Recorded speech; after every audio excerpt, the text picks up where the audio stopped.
வணக்கம் ஃப்ரெண்ட்ஸ். லட்சுமி அம்மா அவர்கள் எழுதிய மிதிலா விலாஸ் அத்தியாயம் 25. 3 புத்திரர்களிலும் மிகவும் சாந்தமும் கருணையும் கொண்டிருந்த ஈஸ்வரனின் குணம் உண்மையிலேயே கடலுக்கு ஒப்பானது என்பதை தர்மாம்பாள் அறிந்திருந்தாள். கடல் எப்படி கட்டுக்கடங்காது கொந்தளிக்குமோ அப்படி சில சமயங்களில் ஈஸ்வரனின் கோபம் கட்டுக்கடங்காது போய்விடக்கூடும் என்ற உண்மையை அவள் நன்கு அறிந்து கொண்டிருந்தாள். ஆகவே சுட்டெரிக்கும் மொழிகளால் உறுத்து பார்த்து மிதிலா விலாசத்தில் உள்ள அனைவரையும் கதிகலங்க செய்யும் ஆற்றல் படைத்திருந்த தர்மாம்பாள் கூட தன் செல்வகுமாரனான ஈஸ்வரனிடம் அந்த மாதிரி நடந்து கொண்டிருக்க மாட்டாள். தர்மாம்பாளே அஞ்சக்கூடிய ஒரு காரியத்தை ஈஸ்வரன் உள்ளத்தை தன்பால் கவர்ந்து இழுத்து கொண்டிருந்த அந்த மோகன மங்கை ஒரு நொடி பொழுதில் அலட்சியமாக செய்துவிட்டாள். பசுபதி ஐயரின் அருமை மைந்தன் ஈஸ்வரன் தனது வாழ்நாட்களிலே அதுவரை கண்டிராத ஒருவித நூதன துன்பத்தை அந்த கணம் அனுபவித்து கொண்டு செயலற்று நின்று கொண்டிருந்தான். செல்வத்தின் சுகத்திலே அருமையாக வளர்க்கப்பட்ட அவனது திருமேனி அந்த மனவேதனையாலும் தாங்கொண்ணாத அவமானத்தாலும் சில நிமிஷ நேரங்கள் கிடுகிடுவென்று ஆடிக்கொண்டிருந்தது. தன் மன உணர்ச்சிகளை ஒருவாறு கட்டுப்படுத்தி கொண்டு ஈஸ்வரன் சுற்றுமுற்றும் பார்த்தான். நல்ல வேளையாக அந்த அவமானம் அளிக்கும் காட்சியை பங்களாவில் இருந்த ஒருவரும் பார்த்து கொண்டிருக்கவில்லை என்பதை உணர்ந்த அவன் சிறிது சமாதானத்துடன் தனக்குள்ளே பெருமூச்சிருந்து கொண்டான். புல்தரை மீது கிடந்த அந்த பையை எடுத்துக்கொண்டு தனது அறையை அடைந்த அவன் தொப்பென்று நாட்காலி மீது சாய்ந்து கொண்டான். உள்ளன்புடன் உயிருக்குயிராக அவன் நேசித்து வந்த அந்த பெண் கிரிஜா எவ்வளவு அலட்சியமாக நடந்து கொண்டாள் என்று திரும்ப திரும்ப யோசித்து பார்த்து அவனை தாங்கொண்ணாத துக்கமும் கோபமும் நெஞ்சை பிளந்து கொண்டிருந்தன. ஈஸ்வரன் எண்ணி சமாதானம் அடைந்தது போல அந்த காட்சியை ஒருவரும் காணாது இருக்கவில்லை. பங்களாவின் வாயிலில் வேகமாக வந்து நின்ற காரின் சப்தத்தை கேட்டு அந்த சமயம் 2 பேர்கள் ஆவலுடன் வாசல் பக்கம் எட்டி பார்த்தார்கள். சாமான் அறையில் கைவேலையாக இருந்த தேவிக்கு தன்னையும் மீறி அவளில் ஜன்னல் வழியே மெல்ல எட்டி பார்த்தாள். எல்லாம் கண்மூடி திறக்கும் நேரத்திற்குள் நடந்தது. எனினும் தேவிக்கு ஜன்னல் கம்பிகளை பிடித்து கொண்டு திகைத்து போய் நின்று விட்டாள். என்ன காரணத்தாலோ ஈஸ்வரனுக்கு ஏற்பட்டது போன்று அவள் நெஞ்சம் ஆஸ்திரத்தில் துடித்தது. முன்கட்டு ஹாலுக்குள் எச்சரிக்கையாக வந்த மைதிலி பங்களாவை நோக்கி வரும் காரை கண்டு ஆர்வத்துடன் ஹால் ஜன்னல் அருகில் வந்து அவளையே தோட்டத்தின் பக்கம் தனது பார்வையை செலுத்தினாள். எதிர்பாராத அந்த காட்சி அவளது கண்களை ஆச்சரியத்தினால் மலர செய்தது. மிதிலா விலாசத்தின் நாட்டு பெண் என்று காலெடுத்து வைத்த அன்றிலிருந்து அவள் 2 மைத்துனர்களையும் விஷம் போல் வெறுத்து வந்தாள். அதுவும் ஈஸ்வரன் மீது அவளுக்கு பொறாமையும் வெறுப்பும் கொஞ்சம் அதிகமாகவே இருந்தது என்று சொல்ல தேவையில்லை. அமெரிக்காவிலிருந்து வந்ததிலிருந்து கர்வத்துடன் அழுத்தலாக மனிதர்கள் முன் அலட்சியமாக மிதிலா விலாசத்தில் உலாவி வந்த ஈஸ்வரன் முகத்தின் மீது அவனது காதலை கொள்ளை கொண்ட வனிதாமணி கைப்பையை எரிந்த அந்த காட்சியை கண்ட மைதிலி வியப்பும் குதூகலமும் ஒருங்கே எய்தவளாய் ஜன்னலை விட்டு அசையாது மேலே என்ன நடக்கிறது என்று காண ஆவலுடன் நின்று கொண்டிருந்தாள். என்ன தைரியம் என்று கிரிஜாவின் செய்கையை நினைத்து ஆச்சரியமடைந்த மைதிலியின் மனம் அதே சமயம் வேண்டும், நன்றாக வேண்டும் என்று ஈஸ்வரனுக்கு ஏற்பட்ட அந்த சிறு அவமானத்தை குறித்து பூரித்தது. படுக்க போகும் முன் வழக்கம் போல் தந்தையின் அறைக்குள் சென்ற ஈஸ்வரன் அன்றிரவு அவருடன் வெகு நேரம் பேசி கொண்டிருக்கவில்லை. சுருக்கமாக 2 வார்த்தைகளில் அவரது தேகலனை பற்றி விசாரித்துவிட்டு அவசரமாக அறையை விட்டு வெளியே வந்தான். எரிமலையைப் போல் தனக்குள் கொதித்து கொண்டிருந்த அந்த மனநிலையில் அவனுக்கு நித்திரை வரவில்லை. மாடி வராந்தாவில் நின்று கொண்டிருக்க பிடிக்காது. தோட்டத்தின் பக்கம் செல்ல மௌனமாக கீழே இறங்கி சென்றான். முன்னும் பின்னும் யோசனையுடன் உலாவி கொண்டிருந்த ஈஸ்வரன் தனக்கு பின்னால் இருந்த முல்லை புதருக்கு அப்பால் யாரோ நடந்து செல்லும் காலடி வாசியை கேட்டு திடுக்கிட்டு யாரது என அதட்டியபடி கேட்டான். சமையல் அறையில் குடிப்பதற்கு ஒரு சொட்டு கூட தண்ணீர் இல்லை என்பதை அறிந்த தேவைக்கு அவசரமாக குடத்தை எடுத்துக்கொண்டு இரவு வெகு நேரம் ஆயிற்றே என்று கூட நினைக்காது தோட்ட கதவை திறந்து கொண்டு வேகமாக மறுகோடியில் இருந்த கிணற்றை நோக்கி சென்று கொண்டிருந்தாள். மேக கூட்டத்தின் இடையே மறைந்து கொண்ட பிறைச்சந்திரனின் மங்கிய ஒளியில் தோட்டம் சிறிது 2 காணப்பட்டதை கூட அவள் பொருட்படுத்தவில்லை. குடிப்பதற்கு கூட தண்ணீர் இல்லை என்று மாமி அறிந்து கொண்டால் கோபிப்பாளே என்ற பயம் அவளை ஒன்றையும் பொருட்படுத்தாமல் அவசரமாக தோட்டத்தை மறுகோடியை நோக்கி துணிச்சலாக போகும்படி செய்தது. திடீரென்று கேட்ட அதட்டும் குரலை கேட்டு பயந்து போய் நின்று விட்டாள். யாரது? தேவகியா? என்ன இந்த அகால வேளையில் எங்கே போய் கொண்டிருக்கிறாய் என்ற ஆச்சரியத்துடன் கேட்ட வண்ணம் ஈஸ்வரன் அவள் அருகில் வந்து நின்றான். ஒன்றுமில்லை, கொஞ்சம் தண்ணீர் எடுத்து வர கிணற்று பக்கம் போய் கொண்டிருக்கிறேன் என்று மெல்ல பதிலளித்த தேவகி சிறு திகைப்புடன் நின்றாள். மங்கிய நிலவொளி எனினும் ஈஸ்வரன் அவளை ஒரு தடவை கூர்ந்து கவனித்தான்.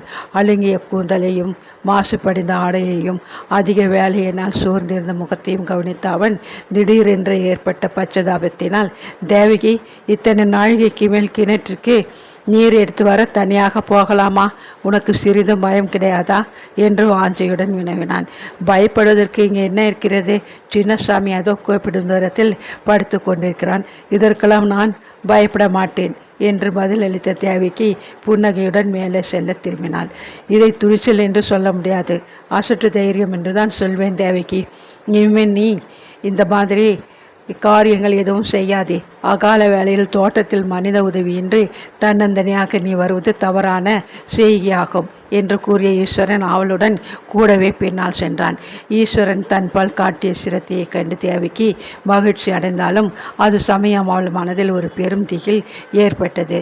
தன்னந்தனியாளாக இரவில் அவள் தோட்டத்து கிணற்றை நோக்கி செல்ல பயப்படவில்லை. வெகு அருகில் சம்பாஷித்தபடி ஈஸ்வரன் தொடர்ந்து வர கிணற்றிற்கு சென்று நீர் கொண்டு வர அவளுக்கு மிக்க பயமாக இருந்தது. தூக்கத்தில் நின்று கண் விழித்து கொண்டு எதேச்சியாக மாமி தோட்டத்தின் பக்கம் பார்க்க நேரிட்டால், அம்மாஞ்சி, நீங்கள் என்னை பற்றி கவலைப்பட வேண்டாம், நீங்கள் இங்கே இருங்கள், நான் ஒரு நொடியில் சென்று வருகிறேன் என்று தடுமாற்றத்துடன் கூறினாள். ஆனால் ஈஸ்வரன் அவள் வார்த்தைகளை செவியில் வாங்கி கொள்ளவே இல்லை. நான் கூட வருகிறேன், நீ தனியாக போவது நல்லதல்ல என்று பிடிவாதமாக கூறிவிட்டு பின்தொடர்ந்து சென்றான். கிணற்று மேடையை நெருங்கிய அவள் கையில் இருந்த குடத்தை ஈஸ்வரன் வெடுக்கென்று எடுத்துக்கொண்டான். அவள் எதுவும் தடுத்து கூறும் முன் கயிற்றில் குடத்தை கட்டி நொடி பொழுதில் தண்ணீரை நிரப்பி இழுத்து எடுத்து தனது கையில் எடுத்துக்கொண்டான். குடத்தை இப்படி தாருங்கள் அம்மாஞ்சி, இது என்ன என்று கலவரத்துடன் வினவினாள் தேவகி. நான் எடுத்துக்கொண்டு வருகிறேன், நீ பேசாமல் வா. நாள் முழுவதும் வேலை செய்து ரொம்பவும் அழுத்து போயிருக்கிறாய். இந்த தண்ணீர் குடத்தை சமையல் கட்டு வரை தூக்கி வந்ததனால் என் உடல் தேய்ந்து விடாது என்று பரிகாசமாக கூறி பங்களாவை நோக்கி நடந்தான். வழியில் தயங்கப்படி பின்னால் வந்த தேவிகியிடம் திரும்பி, ஞாபகம் இருக்கிறதா? தேவிக்குளம் பள்ளிக்கூடத்தில் நான் படித்து கொண்டிருக்கிற போது ஒரு நாள் குழாயில் தண்ணீர் வராத நின்றுவிட்ட பொழுது நீயும் நானுமாக குடகுடமாக நீர் எடுத்து சென்று அந்த பெரிய தொட்டியை நிரப்பினோமே என்று விளையாட்டாக கேட்டான். ஞாபகம் இருக்கிறது என்று மெல்ல பதிலளித்த தேவிக்கின் நெஞ்சை துக்கம் கவி கொண்டது. ஈஸ்வரனுடன் தான் கழித்த பலவித இளம் பிராயத்து இன்பமான நாட்களை நினைத்து கொண்ட மாத்திரத்தில் அவள் கண்களில் நீர் லேசாக கசிந்தது. இந்த அசட்டு தைரியமும் துணிச்சலும் உனக்கு சமீப காலத்தில் தான் ஏற்பட்டிருக்க வேண்டும். ஏனெனில் அப்பொழுதெல்லாம் நீ மிகவும் பயந்த சுபாவம் உடையவளாக இருந்தாய் என்று பேசி கொண்டு வந்தவன் திடீரென்று, தேவிக்கு, அன்று நீ மட்டும் சாமர்த்தியமாக நடந்து கொண்டிருக்காவிடில் என் கதி என்னவாகி இருக்கும்? நீ செய்த அந்த உதவியை நான் உயிர் உள்ளளவோ மறக்க மாட்டேன். உனக்கு ஏதேனும் உதவி எந்த சமயத்திலாவது தேவை இருந்தால் கட்டாயம் என்னிடம் அது கிடைக்கும் என்று நீ எதிர்பார்க்கலாம் என்று உணர்ச்சியுடன் கூறினான் ஈஸ்வரன். மனவெழ்ச்சி மிக அடைந்த தேவிக்கு கன்னங்களில் மீது வழிந்த கண்ணீரை தனது கரங்களினால் ரகசியமாக துடைத்து கொண்டாள். நான் என்ன பிரமாதமான காரியம் செய்துவிட்டேன் அம்மாஞ்சி? சற்றென்று மனதிலே தோன்றியதை செய்தேன். நீங்கள் புகழ்ச்சியாக கூறுவதைப் போல நானும் சொல்ல வேண்டுமென்றால் எத்தனையோ இருக்கின்றன என்று கூறிவிட்டு நிறுத்தினாள். அப்படியா? ரொம்ப சாமர்த்தியமாக பேசுகிறாயே என்று கேட்டான் ஈஸ்வரன். நீங்கள் இப்படி சொன்னால் அனாதை பெண்ணான என்னை இத்தனை நாள் இங்கே வைத்து ஆதரித்த உங்களுக்கெல்லாம் நான் மிகவும் என்றும் கடமைப்பட்டிருக்கிறேன் என்று கூற வேண்டி வரும். நான் செய்த உதவி ஒன்றுமே இல்லை அம்மாஞ்சி. நான் அப்படியெல்லாம் நினைப்பதற்கே வேற்று மனுஷி அல்லவே. சிறு வயதிலிருந்தே இந்த வீட்டில் உங்களுடைய சகோதரி போல் ஒன்றாக வளர்ந்தவள் நான். அப்படியெல்லாம் நினைக்க இயலுமா என்று கேட்டால் நெஞ்சிலே எழுந்த துக்கத்தை அடக்கி கொண்டு. தேவிக்கியின் வார்த்தைகள் ஈஸ்வரனின் இலகிய உள்ளத்தை உணர்ச்சி வடப்பட செய்தன. ஆமாம் தேவகி, நான் என்னோ முட்டாள்தனமாக பேசுகிறேன். நீ உண்மையில் என் கூட பிறந்த சகோதரியிலும் அருமையானவள்தான் என்று கூறிவிட்டு மௌனமானான். சமையல் கட்டை நெருங்கிய தேவைக்கு போதும், இதுவரை செய்த உதவியே அதிகம். குடத்தை இப்படி கொடுங்கள் என்று கையை நீட்டினாள். குடத்தை தரை மீது வைத்துவிட்டு முகத்தை கைக்குட்டியால் துடைத்து கொண்ட ஈஸ்வரன் ஏதோ நினைத்து கொண்டவன் போல், அன்றொரு நாள் உனக்கு பேனா ஒன்று கொடுத்தேன் அல்லவா, அதை நீ பத்திரமாக வைத்து கொண்டு போவதற்காக உனக்கு ஒரு அழகிய சிவப்பு பை வாங்கி வைத்திருக்கிறேன். காலையில் நீ அந்த பக்கம் வரும்பொழுது ஞாபகமாக என் மேஜை மீது இருக்கும் அதை எடுத்துக்கொள் என்றான். அன்று சாயங்காலம் வெளியே போகுமுன் ஒய்யாரமாக கிரிஜா தனது கையில் தூக்கி கொண்டு சென்று பிறகு வீசி எறிந்த அந்த சிவப்பு நிற பை தேவகிக்கு என்றால் ஈஸ்வரன் வாங்கி வந்த பரிசு. என்னதான் சிறுமி என்றாலும் தேவகியும் ஒரு பெண் தானே. விண்ணலை போல் அவளுக்கு எல்லா விஷயமும் விளங்கிவிட்டன. தன்னை பற்றியேதான் ஈஸ்வரனுக்கும் கிரிஜாவுக்கும் இடையே மிகுந்த மனஸ்தாபம் ஏற்பட்டிருக்கிறது என்பதை உணர்ந்த அவள் மனக்கிலேசம் அடைந்தாள். நீங்கள் ஞாபகம் வைத்திருந்து எனக்காக ஒரு பரிசு வாங்கியதை குறித்து சந்தோஷப்படுகிறேன். ஆனால் நான் அதை ஏற்றுக்கொள்ள முடியாது. இனிமேல் உங்களிடம் நான் எதுவும் ஏற்றுக்கொள்வது நியாயமாகாது என்று கூறிவிட்டு கீழே இருந்த குடத்தை கையில் எடுத்துக்கொண்டு சமையலறைக்குள் பிரவேசித்தாள் தேவகி. இனிமேல் என்று அவள் கூறிய சொல்லின் அர்த்தம் ஈஸ்வரனுக்கு பளிச்சென்று விளங்கியது. இனிமேல் என்ற சொல் அவன் பழி ஈஸ்வரன் அல்ல என்பதை அவனுக்கு தெளிவாக விளக்கியது.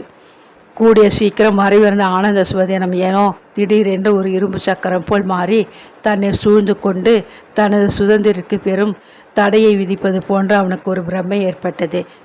என்ன முட்டாள்தனம்!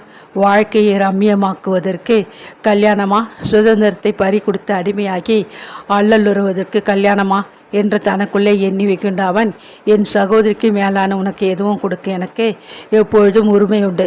அதை பற்றி குறுக்கிட யாருக்கும் அதிகாரம் கிடையாது. நீ மறக்காமல் கட்டாயம் காலையில் அப்பாவை கவனிக்க வரும்பொழுது அதை எடுத்துக்கொள்ள வேண்டும், தெரிந்ததா என்றான் பிடிவாதமாக. சரி, உங்கள் இஷ்டம். அப்படி என்றால் ஒப்புக்கொள்கிறேன். நாழியாகிவிட்டதே, நீங்கள் தூங்க போக வேண்டாமா என்று வினவிய தேவைக்கு ஈரமான கரங்களால் நெற்றி மீது புரண்ட தனது கூதலை உதுக்கிவிட்டு கொண்டு அவனை நிமிர்ந்து பார்த்தாள். முல்லை அரும்புகளை திகர்த்த பல்வரிசை தெரியும்படி கண்ணம் குழிய கபடமற்ற ஆனந்தமாக அவள் மெல்ல சிரித்த வண்ணம் தலையை நிமிர்த்தி தன்னை பார்த்த அந்த சமயம் ஈஸ்வரன் ஒரு அற்புதத்தை கண்டான். சேற்றில் மலர்ந்த செந்தாமரை என்பது எத்தனை அழகான கற்பனை என்பதை அப்பொழுதுதான் ஈஸ்வரன் எண்ணி வியக்க நேர்ந்தது. அடங்கிய குந்தலும் மாசு படிந்த உடையமாக எதிரே நின்ற அந்த சிறுமி மனமிட்டு மெல்ல சிறுக்கியில் சாந்தம் நிறைந்த அவளது வதனம் ஒரு தனி அழகுடன் பிரகாசி கொண்டிருந்தது. கண்டதும் மனமயங்க உள்ளம் பறி கொடுத்த விடுமையான தேவிக்கு எழில் படைத்தவள் அல்ல. ஆனால் அவளிடம் அவளுக்கே உரித்தான ஒரு அழகு இருக்கத்தான் செய்தது என்ற உண்மையை அன்றிரவு முதலாக ஈஸ்வரன் உணர்ந்தான். சரி என்று கூறிவிட்டு மாடியை நோக்கி சென்ற ஈஸ்வரன் நிதானமாக தனது அறையை அடைந்தான்.